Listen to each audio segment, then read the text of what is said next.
Hi guys, bali ngayong araw nga ay magtatrabaho tayo dito sa bukid.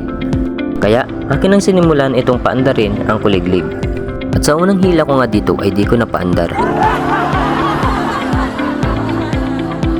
Kaya sinubukan ko ulit itong paandarin. Ayaw pa rin. Aking ang tiningnan itong tangke kung may laman. Pagkabukas ko ay wala pala.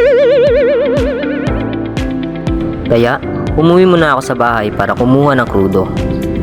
3 hours later. Sa wakas, gumana na rin siya, kaya atin ang simulan ang pagmekos-mekos. Pagtatanim nga pala ng palay, ang isa sa hanap buhay dito sa amin sa probinsya ng Mindoro. At marami pang iba. Pasyensya nga pala guys kung medyo malikot ang ating video. Bata nga lang pala yung video dyan sa atin dahil hindi ko mahawakan yung cellphone nagtatrabaho.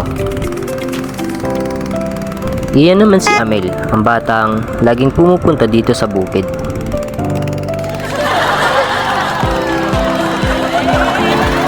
At sa ilang oras nga nating pagmekos-mekos, dumating naman ang aking kuya para siya naman. Si kuya nga pala guys ay isa rin sa nakatulong sa akin para matustusan ang aking pag-aaral. Ganito nga rin pala ang pamaraan ko na makatulong sa pamilya dahil nga sa nag-aaral pa ako. Lilinawin ko lamang po sa inyo guys na ang bukid na ito ay hindi sa amin, bali nakikisaka lamang kami.